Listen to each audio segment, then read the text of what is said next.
I'm back on my portable electronics test bench, and today I want to get set up is our fuel pressure sensor. This is the high pressure fuel sensor, and this mounts into the lower fuel rail for cylinders 2, 4, and 6, but it's a bridge that attaches the high pressure and low pressure rails together. But it is critical to set this up properly. I have some conflicting information and I need to get to the source of it. So I've did some research on this sensor and I'm getting different results that's telling me this sensor is a 140 bar sensor or a 200 bar sensor. And it makes more sense that this would be a 140 bar sensor, which is like roughly around 2030 psi, because the spill valve, the pressure relief valve in the fuel rail bleeds off just a little bit above 1740 psi. So it would make sense that this is a little bit over 2000 psi. That way you can have a accurate scaling and better resolution instead of having a sensor that's measuring anywhere from 500 to 1000 psi higher than you would actually utilize. I do have some other packages that came in this week that this all ties in together. So let's open these packages up and I can try to explain basically what my objective is. So these are the three packages I had that came in this week that's pretty much all trying to tie all of this together. This would be my nitrous solenoid driver, and this is a pretty nice piece right here. I've been wanting to purchase a few of these for quite some time. This is a solid state relay for the most part, and this is a sweet piece right here. Let's pull this out a little bit better. So this is a solid state relay, no moving parts, very nice and very precise control. I've heard a lot of great things about these, and this is going to be used to control the spill valve on our direct injection fuel pump. Now, a lot of people have different names for these: spill valve, dump valve, pressure regulator. Pretty much it all does the same. We're regulating the pressure in our direct injection fuel pump so that way we have proper fuel rail stabilization, and that way we can get the proper fuel to our injectors. If we're bleeding off too much on these regulator or spill valves, of course we're going to have low fuel pressure, and this is going to affect performance all throughout the band. My next item that is supposed to tie in with this is a Hall effects sensor, and this sensor is a lot larger in diameter than what I ordered. So wrong part number, received the wrong item. That's jacked up. You can kind of see the big difference. There's the cable for it, and how small the cable is can give you a reference of the size of the sensor I ordered. It's small like a pencil. It's 8 millimeters in diameter as far as the sensor I ordered. So this is crap. I got to send that thing back and get the right part. Unfortunately, that is holding me up a little bit. Nothing major because there's still so much more to do. But trying to explain this, I want to measure this and make sure that we have the proper sensor. So I have around 8 feet of wire. I'm going to splice into this, attach it to the 5-volt reference of the Motec, and use my fluke meter so that way we can measure the voltage output coming from the sensor. I use my 5-volt input, my sensor output, and somewhere around here this will give us a reference. So my tank pressure, I can pump my tank up to around 2,000, a little bit over 2,000 psi. But anyway, I'm going to start off with 1,500 psi. Hopefully the voltage will be somewhere around here. If not, then I have the 200 bar sensor. But either way, we still need to get the correct. I'll bleed it down to 1,500 psi, check my voltage, bleed it down to 1,000, see if we're somewhere around 2.5 volts. And then, of course, at 0 psi, it should be only 0.5 volts. That way, and that's why I have a little notation here for me to test my sensor output, to check to make sure the sensor's given the proper readout, and this will help me to calibrate the Motec with making sure things are set up properly.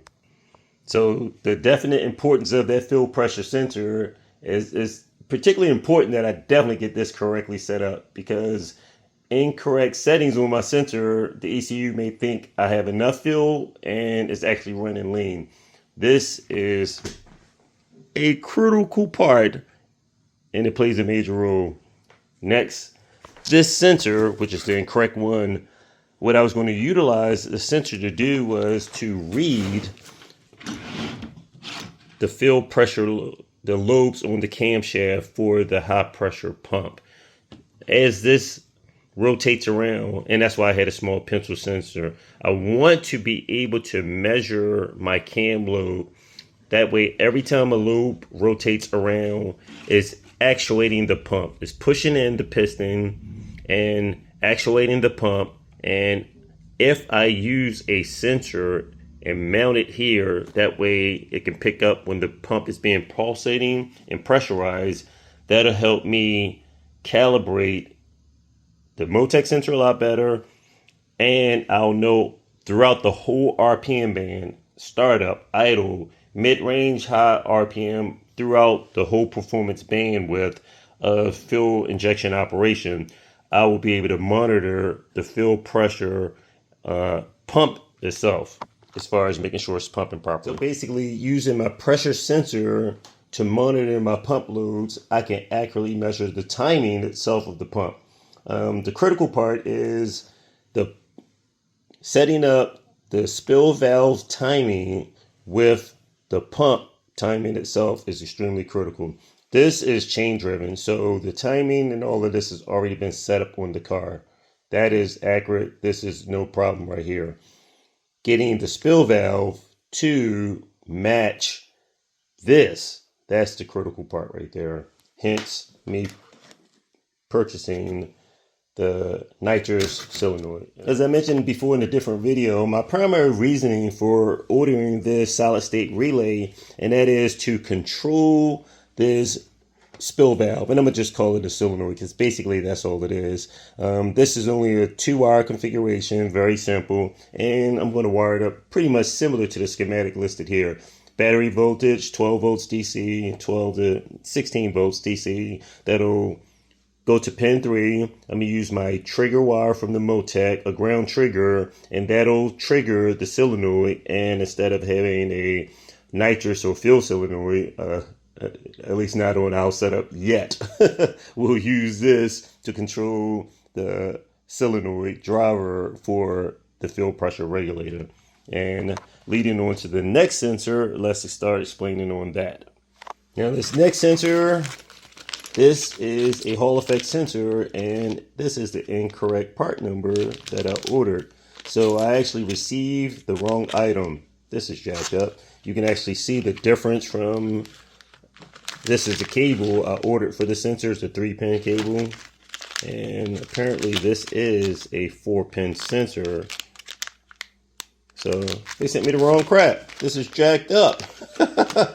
So that's holding me up. Now I'm back to getting incorrect parts or some crap, but I'll still explain how my plans is to configure all of this together. So this is the next part of my setup right here. When I receive the correct sensor, my objective is to, and I'll explain this with this little mock test up right here.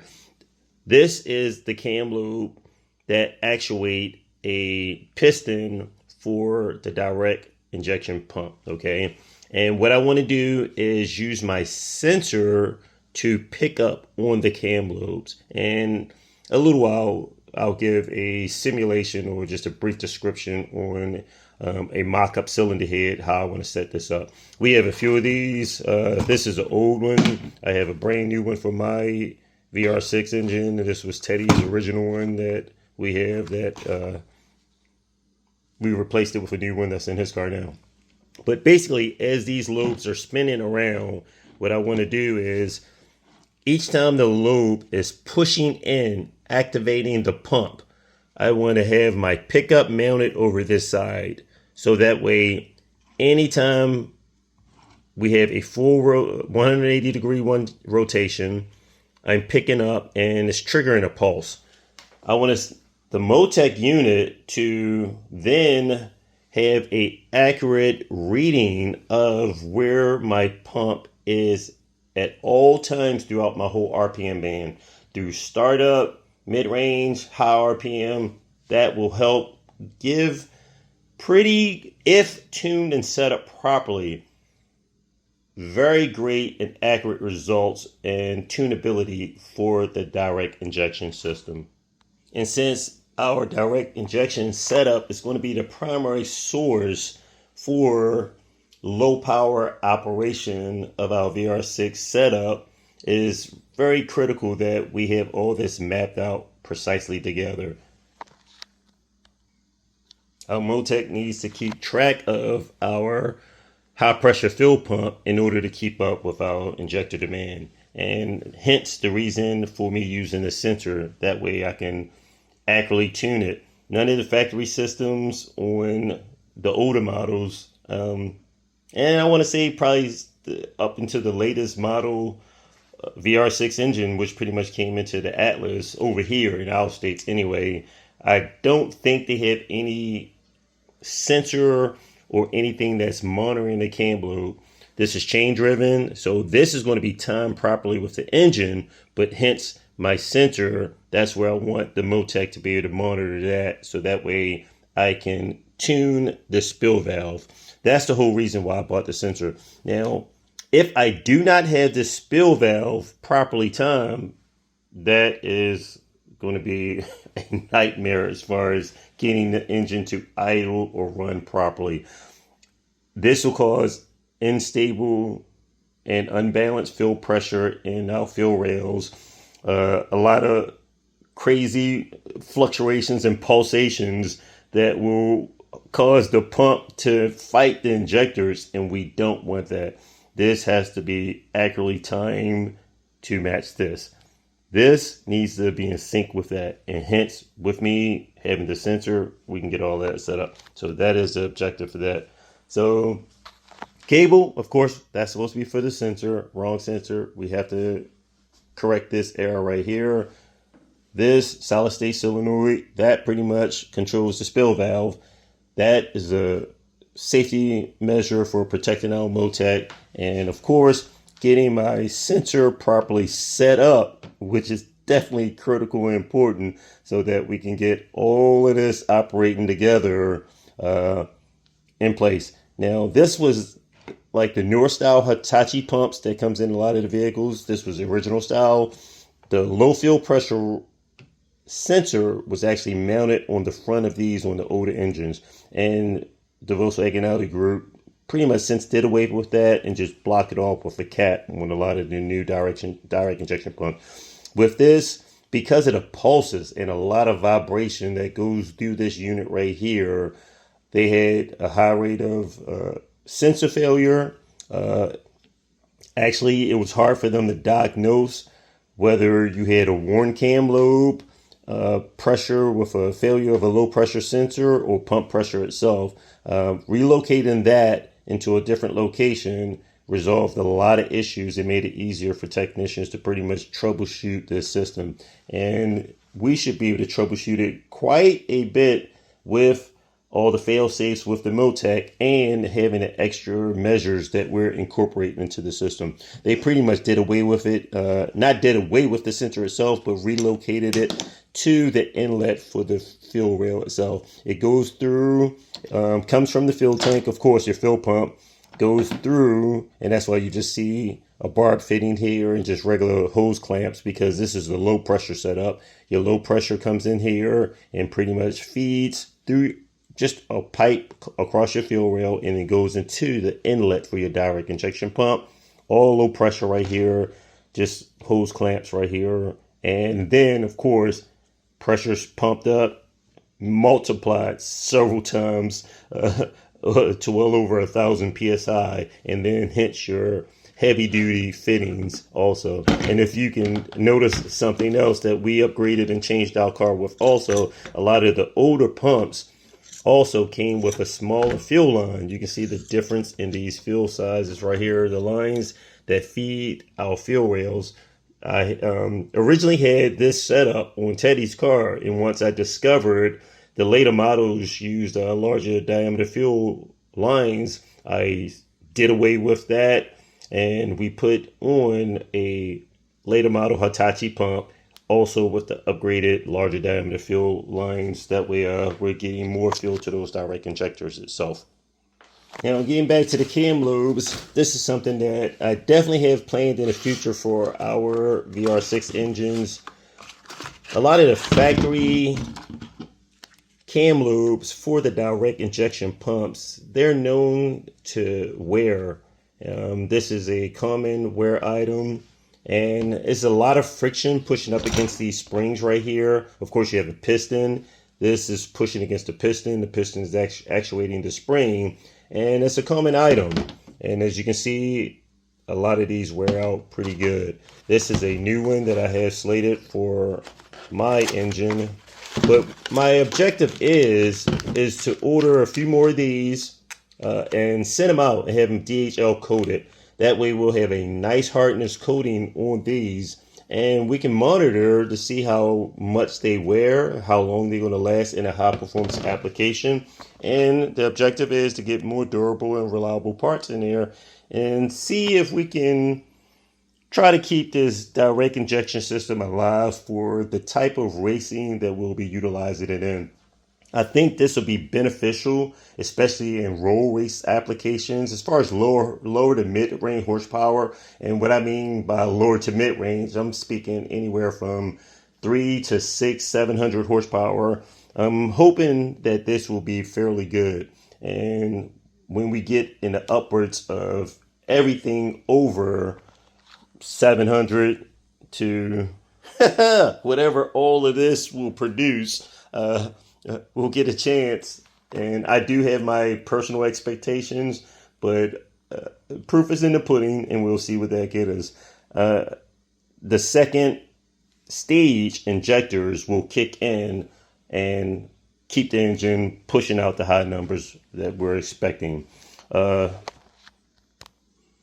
really curious and anxious to see how much horsepower we can get out of the factory style direct injection system. And they do have an aftermarket rebuild kit. I think Autotech and a few other companies may have something where you can upgrade the internal components to here. We're definitely going to do that to make these more reliable, and we can see how far we can push this. But it definitely has some pretty good advantages. Back over to the cable. I think I did explain my 8-foot of this and connecting this. But if I didn't, I did quite a few takes and I'm getting tired from repeating myself. But I have 8 feet of cable. I'm going to hook this up to the 5-volt reference from my Motec. I'm going to use my Motec signal to power this up and use my fluke meter to measure the voltage output, so that way I can check these voltages to see if this is a 140 bar sensor or a 200 bar sensor. Either one is fine with me. Technically, I would probably rather for the 140 bar, the 2030 PSI sensor. That way it's more accurate and closer towards what we have set up for our configuration. I don't want a sensor that's pushing anywhere from an extra 60 bar higher than what our system is producing. Either way, if I get to that point, what I would have to do would be to modify the pressure relief valve so that the relief valve isn't bleeding off at 1700 psi. We would have to get it to bleed off a little bit above 2000 psi.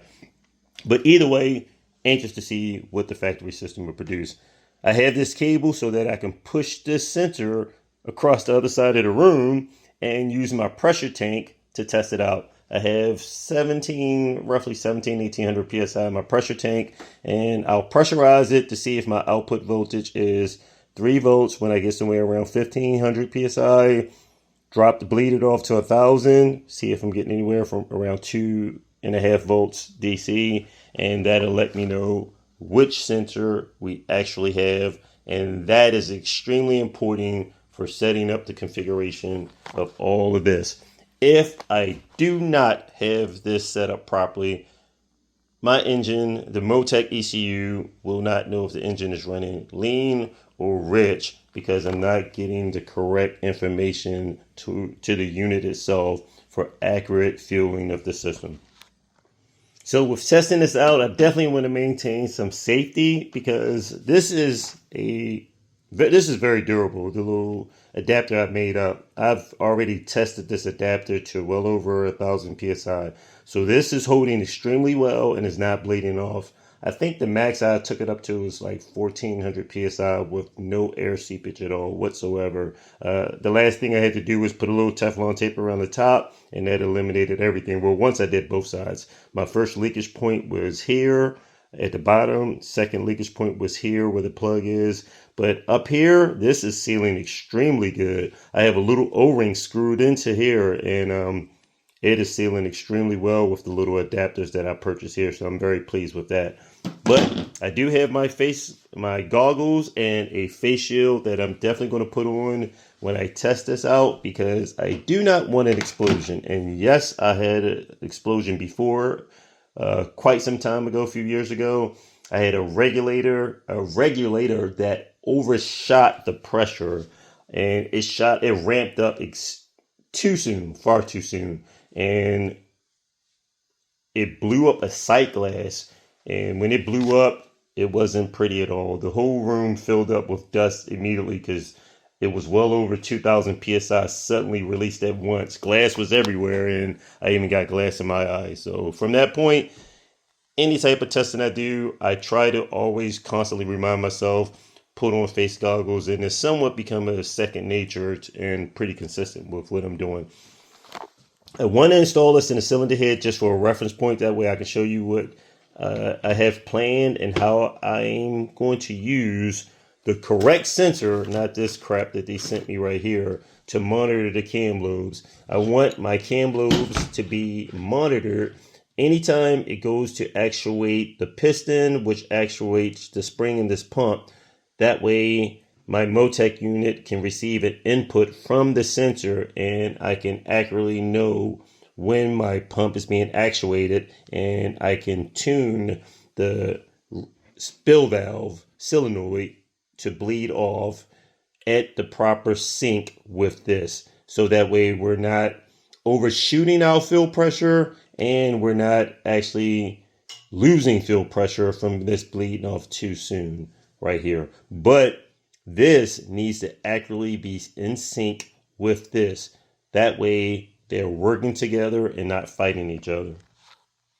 I'm using this cylinder head as a reference for how I plan to actuate or monitor the actuation of our cam lobe for our direct injection pump. Unfortunately, this cylinder head was a casualty of war. Never got a chance to see any runtime on our VR6 configuration setup.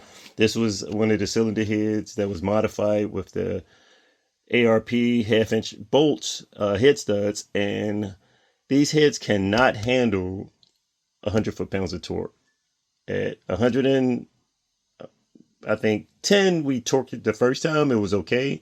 When we went to torque it for the second time, and when we got close to 90, it collapsed. So this thing is a wrap. Unfortunately, it was a waste. So anyway, we'll install this cam lobe. This is pretty much how the cam lobe is installed in the cylinder head right here.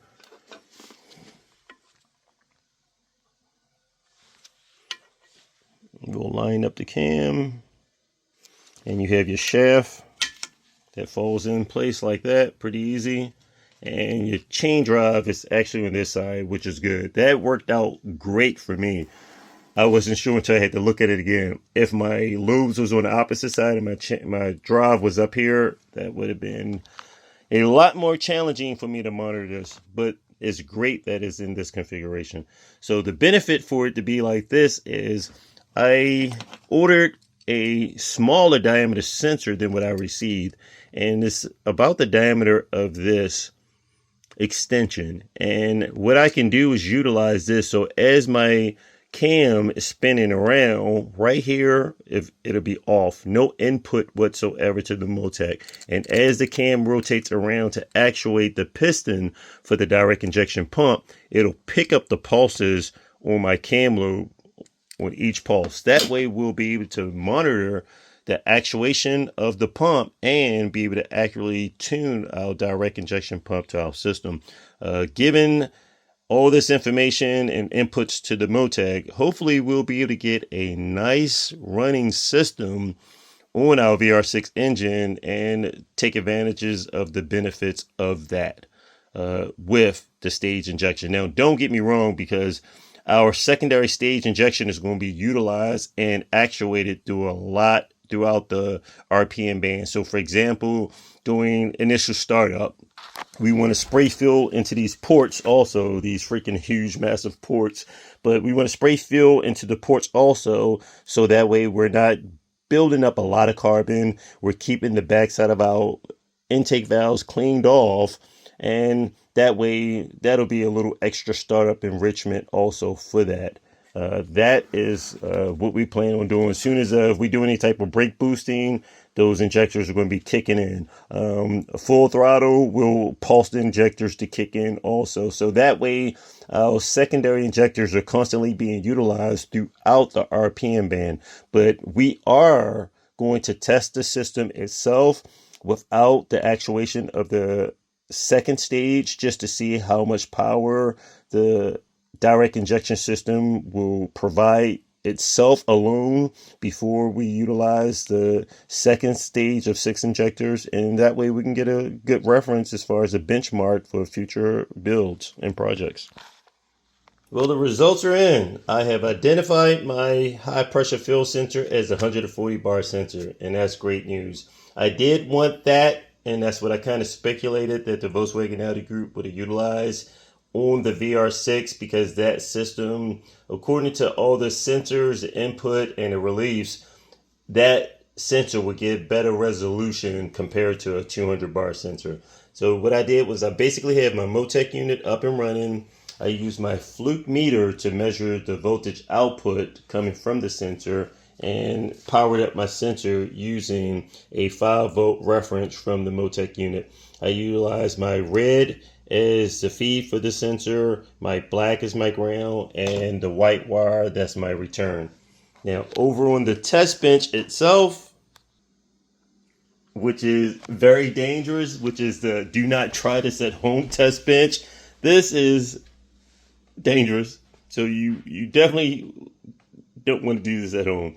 Normally you would want to use a regulator if you're going to be doing any type of, and I'm not even recommending that, but what I have done in the past, I've used a regulator to check pressure and measure the calibration with a lot of sensors, and this has come in handy for me. This particular regulator right here measures accurately anywhere from 0 to 580 psi, and it's worked great for me.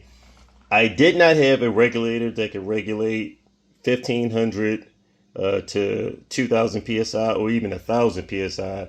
So I end up using my bottle feed as a test. That's why initially I was saying I was going to bleed the pressure off. So initially I had 1700 psi inside this tank. I bled it down to 1500 and used that as my start off reference for testing my sensor. At 1500 psi, I measured around 3.4 volts DC, and that turned out really great. I then bled my system down to 1000 psi. At 1000, I read 2.4 volts DC, and at 500 psi, I measured 1.4. So that was great input, and that allowed me to identify the pressure sensor that we have currently for our direct injection system.